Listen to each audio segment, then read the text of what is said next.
Hey everyone, Lazy Panda here. Now, I know it's only been 9 months because everybody knows that I'm very good at keeping consistent with my upload schedule and whatnot. Even though I didn't really have one to begin with, my goal was to upload once every other week at least, minimum, but clearly I haven't done that. So you guys have almost practically skipped out on all of my freshman year, which has a lot of stories in itself of my college time. And now I am sitting in my suite with other people in my sophomore year. And of course, I expect more stories to come out. I'm not really sure how much I'm going to be able to do it though, because I am in school and I do kind of have to prioritize that. But I did find some time today to get you guys a story out. If you're new here, welcome. I hope you enjoy this new story time. I like to do these story times for people that are coming back from work or a bad day just to relax to and just kind of have their mind wander somewhere else. So I hope this, relaxes you and whatnot. And yeah, so my name is Lazy Panda. I do story times and here we are. So I guess the only way we can go about this is for me to tell the story time. So this is about the third time. I think it was the third time I ever got high. Yeah. So this was a crazy story in itself. Well, not that crazy, but what I was doing was not something you should do, but I'll save that for the actual telling itself. If you want more of these story times, there will be a playlist of these. Anyways, let's dive on in. So this story starts about, I want to say 2 years ago, so my memory might be a little foggy, so bear with me, plus on what I was doing. So I have a job at this point. I was working in retail, and a lot of the people I work with are very cool and near my age. They were very welcoming and very friendly. It was a very high school atmosphere though. There was a lot of drama, very pointless by the way. It would come back in full swing and something would happen. It was just always pointless stuff. But a lot of the people here were stoners. Yeah, it was a very interesting work environment. They were telling me all about it. My supervisors were always like, oh yeah, after shift or when I go home, I just be smoking Zaw and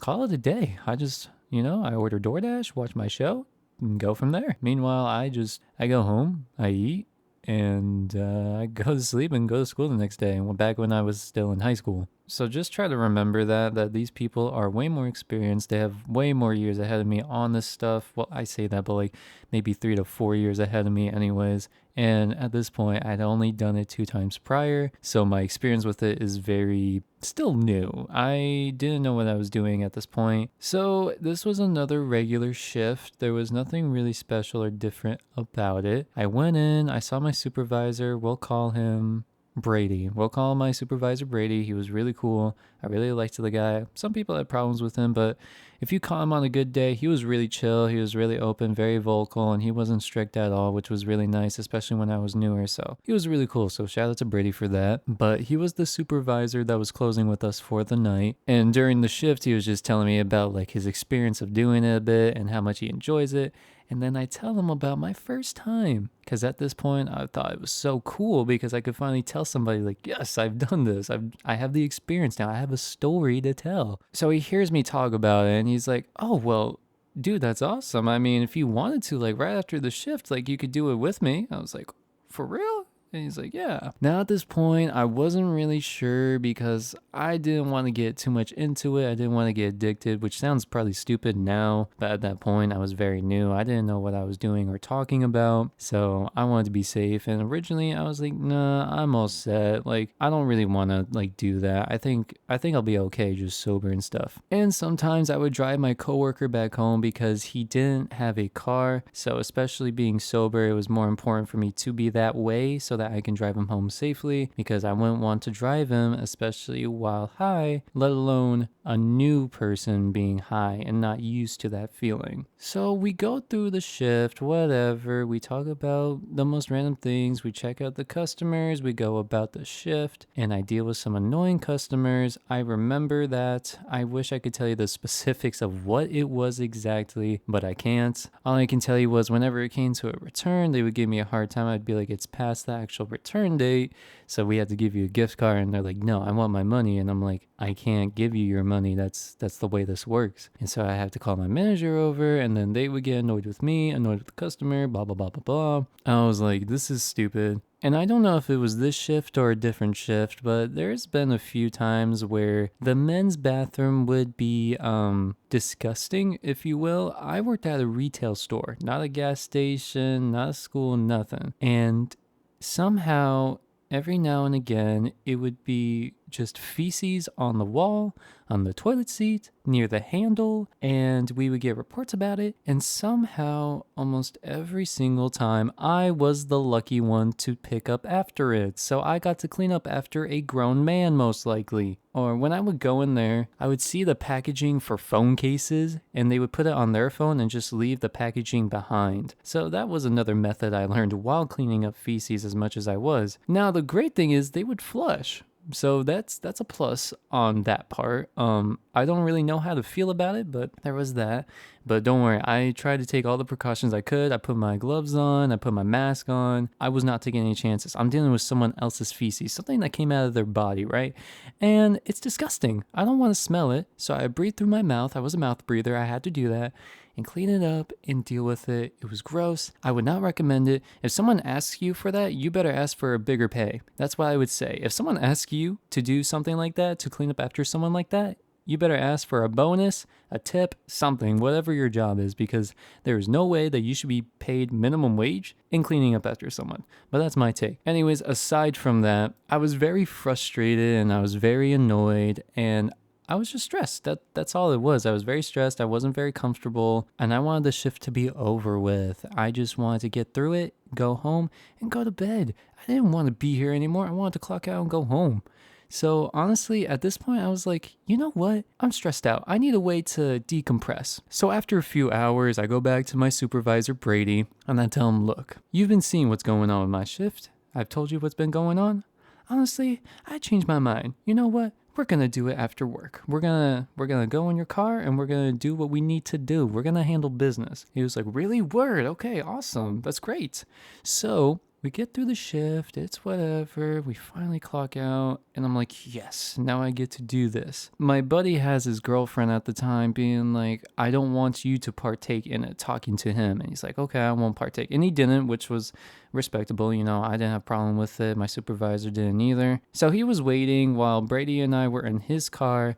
And he was a jazz player, so he would play some jazz on his radio while I was taking a hit. And he was trying to show me how to use his DAT pen. I didn't exactly know how to, so he had to show me around 3 times. I'm very sorry about that, Brady. If you ever hear the story, my bad. I appreciate you showing me. So I take it and I hold it. And he's like, okay, so after you get it, you have to pull away from it. And then you have to hold it in. So at this point, I'm holding it in. I'm really feeling it. It's like tickling up my throat. It's like starting at the bottom and going up, like creeping in, if you will. And all of a sudden, I blow it out and I just start coughing. I cough so bad. I was ready to throw up. I had no idea what was going on. It started to get super hot. I had to take my hoodie off. It was in the middle of winter, by the way. Took my hoodie off still. I ran out. I busted the car door open. Like, I didn't break it, but like I flung it open. I ran out. There was a bush nearby. I was cropped over it, and I was ready just to like give back to the people, if you know what I mean. And I was just there, like coughing really badly. My throat was hurting. Everything was hurting, especially my chest. I was given water. It was kind of helping, but not really. I was still stressed out the whole time. And after a few minutes, they were looking at me, making sure I was good. And then we all huddled up in the back of his car, like near it, and they just start talking. Now, this is where it really hit me. It is cold outside, so I put my hoodie back on, and they're talking about whatever. I could not tell you to this day what they were talking about. I'm staring at the floor. I'm looking at the details of the gravel. I'm seeing like every little spot. It's really detailed for me, okay? And they're yapping and yapping about whatever, and then I think it was 10 minutes later, time was starting to go slow and fast. I turned to them very slowly and I go, I can't drive him home. Because originally I was supposed to drive my coworker home. And Brady was like, oh, that's totally fine. I'll just drive him home. And he was like, how do you feel about driving? And to be honest, I should not have said yes. I won't lie. If you're under the influence, do not drive. With that being said, I said, yeah, I should be fine to drive. And they're like, okay, we will follow you until you get back safely. So I was like, okay, that's fine. So I get in my car, and before I turn it on, I take a second to myself. I'm like, you're not that far. It's just a 5-minute drive.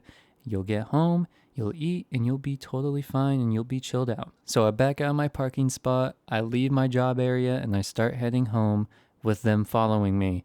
Now, them following me did bring me some comfort, so just in case something did happen, they would be there to help. Now, when I was driving, I want to say I was at the speed limit or at least just a little under. Now, I want to say when I was at the stoplight, I come to the stop, and I want to say I was 10 feet away from it. I was pretty far from it only because I couldn't really feel the pedal under my foot. I remember thinking, wow, it feels like it's not even there. That's great. So that's the only real highlight of it. So then I make it back safe. Brady drops off my coworker and he goes home too. He texts me to make sure I'm good and I tell him yeah, and then that was the rest of our night with him. Now here's what happened when I got back. I got back and I was asked about my shift. I said it was fine, it was good, the same old crazy customers, whatever. And I'm told, there's dinner, this is what's for dinner. It's like, okay, cool, yeah, I'll eat it. And it looked disgusting. The look was not flattering at all. It just, no way. But it tasted very, very good. I only know this because of a part I will tell you in a minute. And then all of a sudden, my buddy's mom comes through and she's like, are you good? And she never has asked me a question in that tone before. I was like, yeah, why? Mind you, remember, I am stoned. I am stoned in front of my buddy's mother right now, and I don't want to give that away. So I had to play it cool. So I'm like, yeah, I'm fine. Why? And I'm trying to control my tone the best way I can, but I'm overthinking it. I'm freaking out. And she's like, oh no, you seem different. I don't know what it is. And I was like, oh, I don't know. I could be pretty tired from work. And she's like, oh, well, maybe. And then she goes back. So I pretty much avoided that. But after that, I chow down on my food. I was watching whatever on YouTube, and then I go to where I'm sleeping, and I bag on these hot Cheetos. Oh my God. I actually remember this part. I put Batman the Animated Series on, and I had my hot Cheetos in my other hand, and I just start going at it. I'm chilling. And then I start texting my friend. Now, this is the son of the mother that was asking me the questions. I was telling him I might be high. And he's like, no, you're not. I was like, no. Okay, well, maybe. And he's like, did you drive home? In all caps. I said, no. He goes, oh, okay, good. And I said, or did I, with a smirk emoji. And that was a whole conversation. I sent him Playboy Cardi lyrics, and I have a voice message too that I will not share because no, we don't need that. But it was very eventful. It was very funny. I think I was very entertaining for him that night, to be honest. I think I was a great part of it. He was on FaceTime with his girlfriend while I was texting. And when he told me that he was on FaceTime, I texted him hi in all caps, thinking that she could see or hear that. She couldn't, obviously. I was too stupid. And I even for some reason forgot that some of the people that I knew passed away were dead. Apparently, I know this because I texted him saying, man, I forgot these people were dead. So there was that. He was glad that I made it back safe, and that it's not a good idea to do what I did by going back while high. And yeah, I slept like a baby, and I went to school the next day, and everything was fine. And that was one of the shifts I can remember, and that was my 3rd time high. So I hope you guys enjoyed that story time. I'm not going to plug or anything here, honestly. I just hope you guys enjoyed it. I hope I'm not making you guys bored. I hope you enjoyed it. I hope whatever you're going through is going to turn out fine. And I hope that this brought you some comfort and a little bit of a distraction from your crazy life. Anyways, I'll see y'all around. Peace.